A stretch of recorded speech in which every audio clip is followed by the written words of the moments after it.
Hello everybody, welcome back to another video. I'm happy to be back. I've been away on vacation, really for about 8 days-ish or so. I went to a concert and then I went on an extended vacation with my um, family, my larger family, grandparents, cousins, aunts and uncles.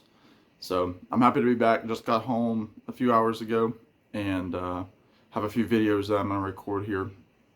The first video is my happy birthday to the one and only Sir Paul McCartney, who turns the huge number of 80 today.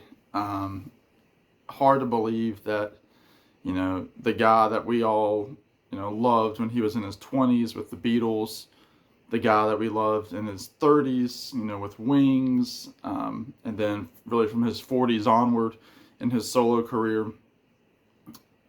His career dates back to the late 50s, so he's been at this for well over 60 years. Um, you know, he's just finished up a tour that I was privileged enough to see down in North Carolina last month, and something about today just really struck me that I wanted to make a video, say happy birthday to Paul. Again, I can't believe that he's 80. I guess just a couple of quick little anecdotes and I'll get out of your hair. I first remember listening to the Beatles when I was a young kid, listening to a tape cassette of the Beatles' One album in my parents' car. And I remember, hearing all of the number one hits. So, She Loves You, From Me to You, Love Me Do, Can't Buy Me Love, Help, Yesterday, Hey Jude, Let It Be, Hello, Goodbye, Here Comes the Sun, Get Back, Long and Winding Road, Lady Madonna, all of those songs. Eleanor Rigby, We Can Work It Out. The list is, Penny Lane, Day Tripper, Paperback Writer. I could rattle off every song on that album. I listened to it all the time. And then later on in life, I bought the CD, so I have my own copy. And I remember listening to that a lot as a boy. And then the greatest hits of the Beach Boys. Those two albums were just on rotation in our vehicles, driving back and forth to school, just, being chaperoned around by my parents as a little boy. And, that was my introduction to the Beatles, was that Beatles One album. Flash forward about 10 years to about 2009, when around the time of the Beatles Rock Band came out. And I, was going to get it. At the time, the graphics were just unbelievable, how realistic the Beatles looked. The songs, obviously I knew all the hits, like I just mentioned.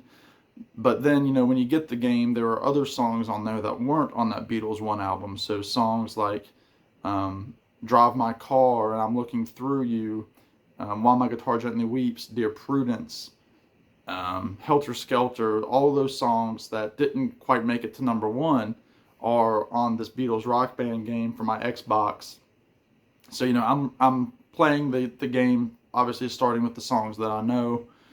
And then, I'm like, well, I don't want to get bored of these songs, so let me try the other songs.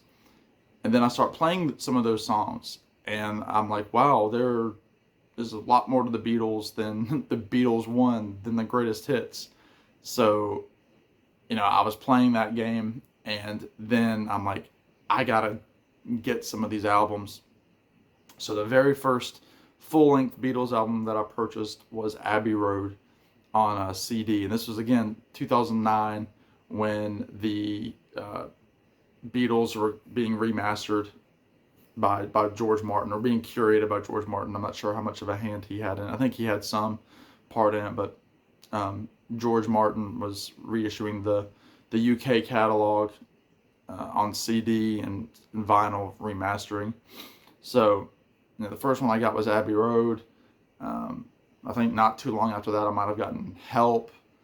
And And then, I kind of went back and forth from, there was no real order, Magical Mystery Tour, Rubber Soul, Revolver, White Album. And I want to say, I think it could have been the White Album, or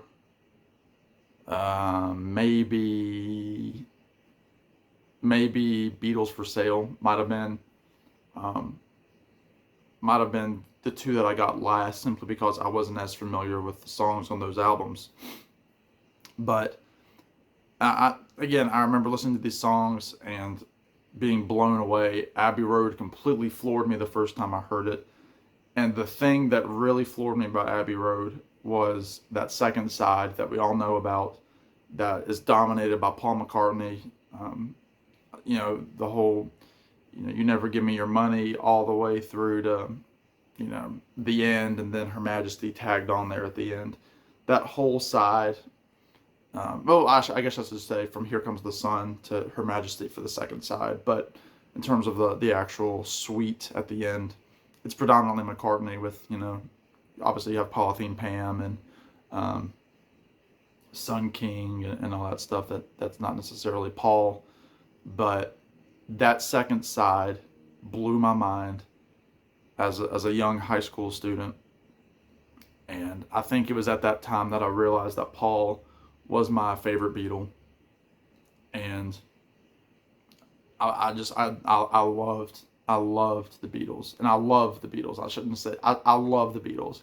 The Beatles completely dominated my listening through most of high school, and it was because of the Beatles that I was really able to branch out into finding more music. I mean, I was starting to get into the Traveling Wilburys, and I've talked about how much the Traveling Wilburys first album had on me, but just listening to those albums by the Beatles just completely made my musical blueprint.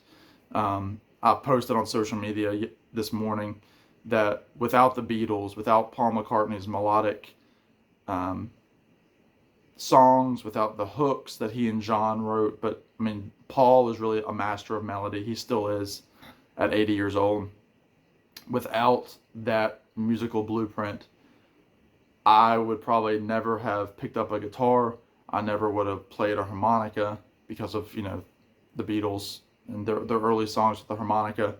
I never would have branched out to other instruments. I mean, ukulele was kind of an indirect effect of seeing Paul play Something by George Harrison for the Concert for George. And just, this whole domino effect that we've all got stories like that, where if it wasn't for the Beatles, I do not know who I would be. And I owe a lot of that to Paul McCartney. I've been fortunate enough to have seen Paul twice. I saw him once in 2015, and then again I saw him last month. Fantastic show. I have a video further down where I review it. But anyway, I'm rambling.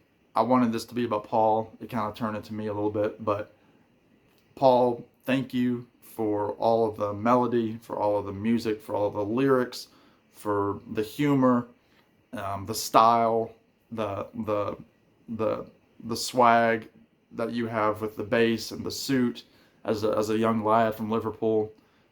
The world will never be able to say how much you've done for it. And for my small little music room here in Virginia, I want to thank you. And I'm hoping for 20 or more years of Paul McCartney music. So thank you, Paul. We love you. For everybody else, please take care, be good, and I'll talk to you all real soon.